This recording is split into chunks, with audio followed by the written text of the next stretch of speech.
a regulação do pH. Em outras palavras, a regulação desse equilíbrio de ácidos e bases do seu organismo. O rim, ele exerce um papel vital nesse processo. Eu posso considerar, quando eu falo num distúrbio ácido-básico, os dois principais eventos. Vamos trazer aqui. Eu posso ter tanto de um lado uma acidose, quanto de outro uma alcalose. Então, no caso da acidose primeiro, como que os rins, como que o sistema urinário, ele consegue corrigir uma acidose? Lembra que a acidose, eu tenho muito hidrogênio livre no sangue. O meu pH é menor do que 7,35.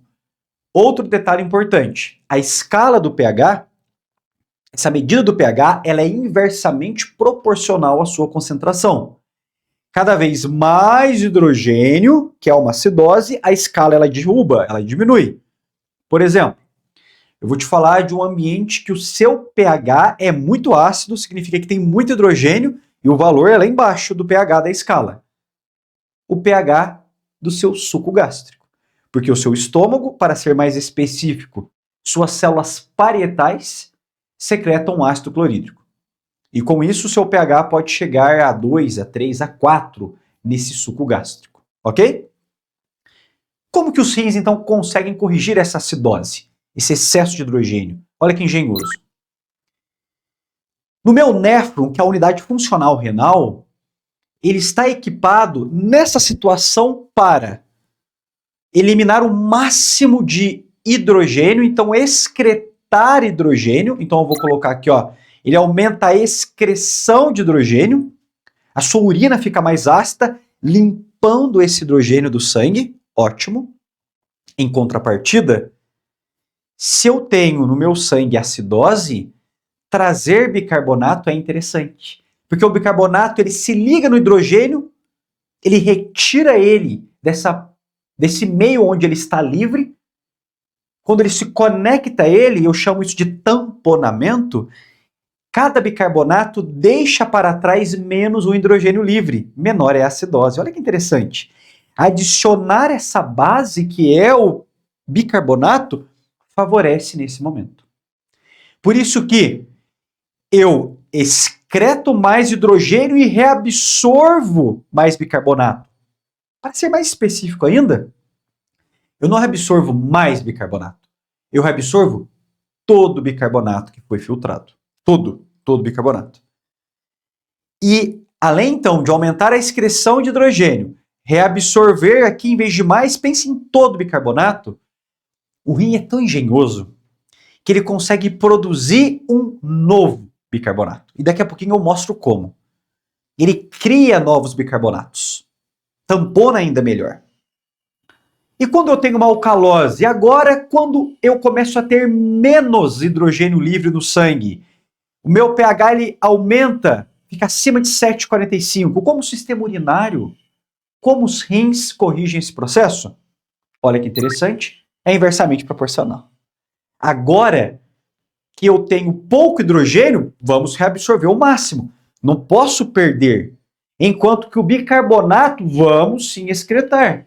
Porque isso já tem um pouco hidrogênio livre. Se eu jogo uma base que sequestra, que tampona, eu ia piorar essa alcalose. Então, nessa situação, em resumo, eu aumento a excreção de bicarbonato, ok, aqui, e reabsorvo mais hidrogênio, ok, devolvo ele para o meu sangue. Muito interessante, não? Vamos diminuir essa imagem?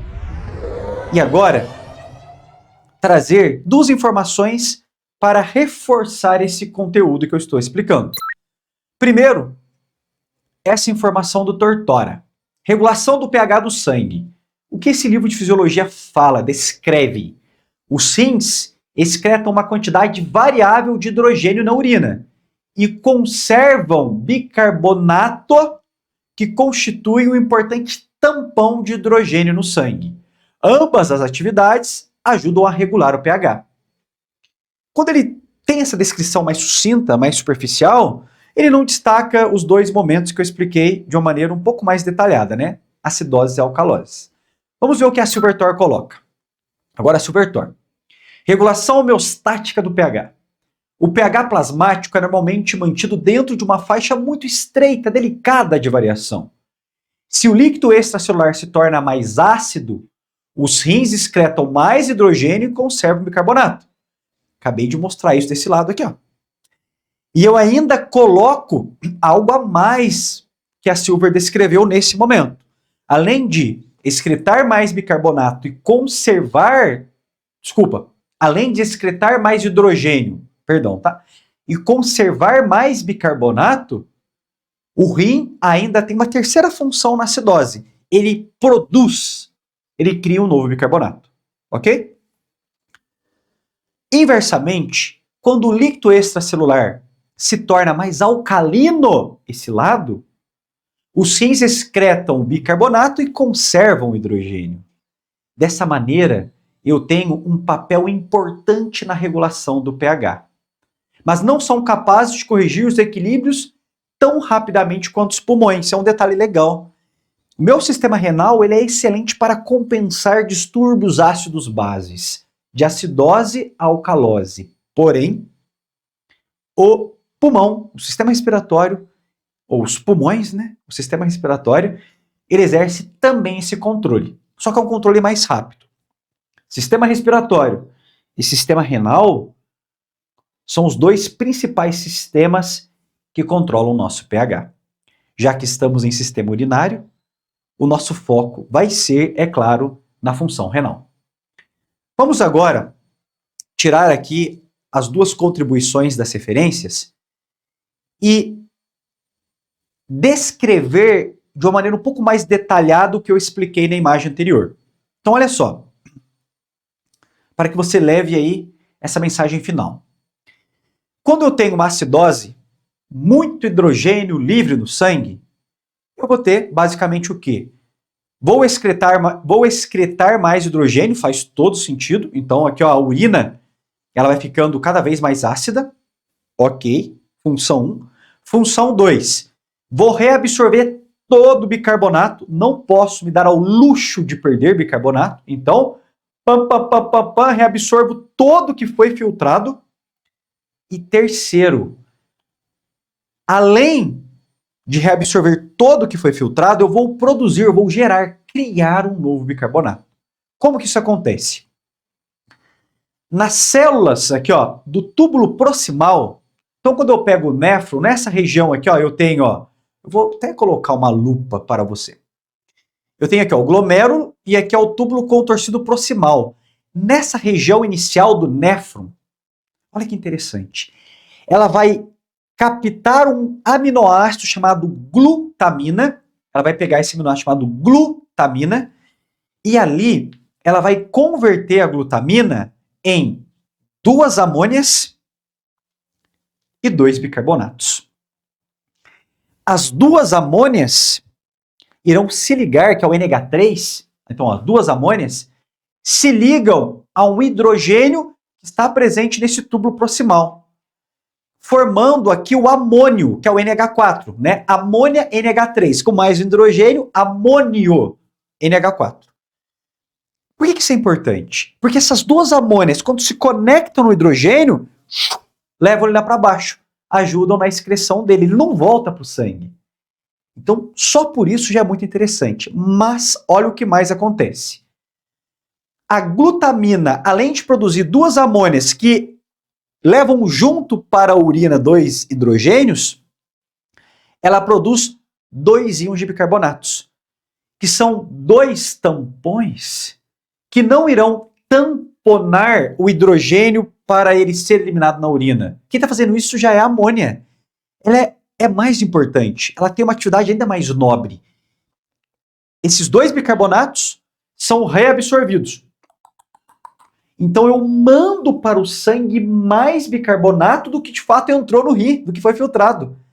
E esse bicarbonato novinho, ele vai tamponando aquela acidose, que é uma acidose presente no nosso sangue. Olha que interessante. Olha que mecanismo engenhoso renal quando ele se depara com uma acidose. Resultado, a urina torna-se mais ácida e o sangue volta ao pH normal. É muito bonito. Olha agora, uma alcalose. Na alcalose, quando o pH está acima de 7,45, é inversamente proporcional. O pH está subindo, porém a concentração de hidrogênio livre do sangue caindo. O que o sistema renal faz? Ele aumenta a excreção de bicarbonato, ótimo, menos bicarbonato para não piorar essa alcalose, ao passo que ele aumenta a reabsorção de hidrogênio. Não posso perder hidrogênio, já que eu tenho pouco no sangue. Resultado, a urina torna-se mais alcalina, já que eu tenho mais bicarbonato. E o pH sanguíneo que está recebendo hidrogênio volta ao valor normal. Interessante demais. Vamos ver essa realidade para que você possa criar memórias. E memória é significado, o significado é o nosso aplicando na clínica. Vamos falar de uma acidose respiratória e como o rim compensa. Então vamos explorar essa sequência na figura. As animações ganhando vida, né? Então vamos lá. Primeira coisa, acontece uma redução na troca gasosa. A diminuição da ventilação alveolar leva a um acúmulo de CO2, que reage com a água e forma o ácido carbônico. Então vamos lá. Primeira coisa, imagina aqui o sistema pulmonar, no pulmão aqui, eu dou um zoom, vejo aqui, né, a via terminal alveolar, ó, sacos alveolares, cada saco alveolar contém de 20 a 30 alvéolos. Imagina aqui que nesses alvéolos eu tenho uma pneumonia, eu tenho um processo inflamatório, eu tenho resíduos aqui inflamatórios que dificultam com certeza o que? A troca gasosa.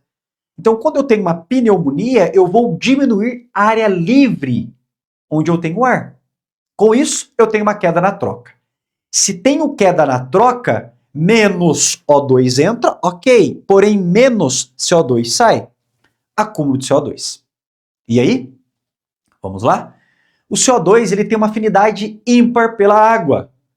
Quando eu tenho CO2 e mais água, existe uma enzima chamada anidrase carbônica, sigla AC, que converte, que forma, que transforma CO2 e água em ácido carbônico, o H2CO3. Porém, é um ácido instável. Ele rapidamente é quebrado em bicarbonato, HCO3-, e hidrogênio livre.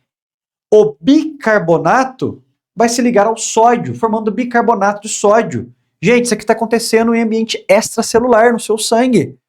Por curiosidade, o nosso íon mais abundante é o sódio. Não vai faltar sódio para se ligar ao bicarbonato. Então, eu formo bicarbonato de sódio e esquece ele.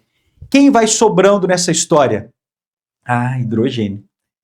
Então, para cada, olha que interessante, CO2 que você acumula, porque o seu pulmão está encharcado, não tem troca, não elimina, você vai formando um hidrogênio a mais no seu sangue. Por isso que o acúmulo de CO2 por uma queda de ventilação, por uma pneumonia, uma DPOC, um enfisema, uma bronquite, uma asma, resulta em acúmulo de hidrogênio, o que por sua vez resulta em, olha só que interessante, um distúrbio muito importante, que é uma acidose respiratória.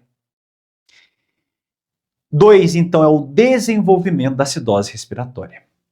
O ácido carbônico se dissocia em hidrogênio e bicarbonato, aumentando a concentração com o tempo de hidrogênio no sangue, resultando no aumento de hidrogênio que eu chamo de acidose. A origem dela foi o pulmão, acidose respiratória. E aí? E aí? Se eu continuar em acidose, eu causo inativação enzimática, eu morro. Sem enzima, meu corpo é enzima. Por exemplo, se eu estou agora conversando com você e você está me escutando, estamos entendendo esse assunto, é porque você recebe sangue no seu sistema nervoso central, seus neurônios funcionam, sua atenção está devotada à minha imagem. Você me escuta, eu falo com você, eu penso, os nossos neurônios trabalham, porque recebem sangue. Recebem sangue porque o coração contrai. O coração contrai porque lá no nó sinusal ele cria um estímulo elétrico que o faz contrair. Esse estímulo elétrico só acontece porque existe uma bomba de sódio e potássio, que é uma enzima que mantém equilíbrios gradientes de sódio, potássio, cálcio, que cria um sinal elétrico. Sem a bomba, sem eletricidade. Sem eletricidade, sem contração. Sem contração, sem sangue chegando no encéfalo. Eu morro. Eu paro. Eu entro em colapso. Por isso que a acidose não pode permanecer.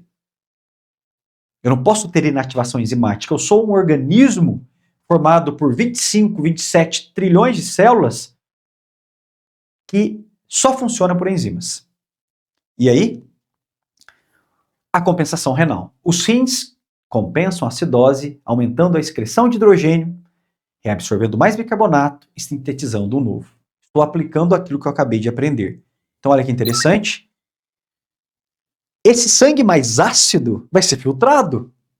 Ótimo, ele vai entrar no rim, vai chegar numa arteríola aferente, vai passar por um glomérulo. Esse excesso de bicarbonato, ou desculpa, esse excesso de hidrogênio e também os bicarbonatos que já possuem o sangue, entram, são filtrados no glomérulo e caem na cápsula de Bowman. E aí? E aí que você vai fazer o quê? Primeiro, não vamos perder nada de bicarbonato. Eu vou reabsorver todo o bicarbonato que foi filtrado. Ótimo. O que mais? Vou começar a excretar o máximo que eu puder de hidrogênio. Ótimo. Porque se eu excreto hidrogênio, o que acontece? Eu também alivio aquela concentração que está sendo mais produzida. Se eu mando mais bicarbonato, ele vai vir aqui para tamponar esse excesso. E o mecanismo mais engenhoso, eu vou produzir um novo bicarbonato. A glutamina se transforma em 2 novos bicarbonatos, e esses 2 novos, que nunca foram bicarbonato, eram o aminoácido glutamina, ajudam nesse processo para tamponar e restaurar o equilíbrio. Voltar ao pH numa faixa de normalidade. Pessoal, caramba, é muito difícil gravar assim. Olá, pessoal. Eu espero que vocês estejam gostando do nosso novo canal, Fisiologia na Clínica. Caso você esteja gostando, então, por favor, se inscreva para não perder nada.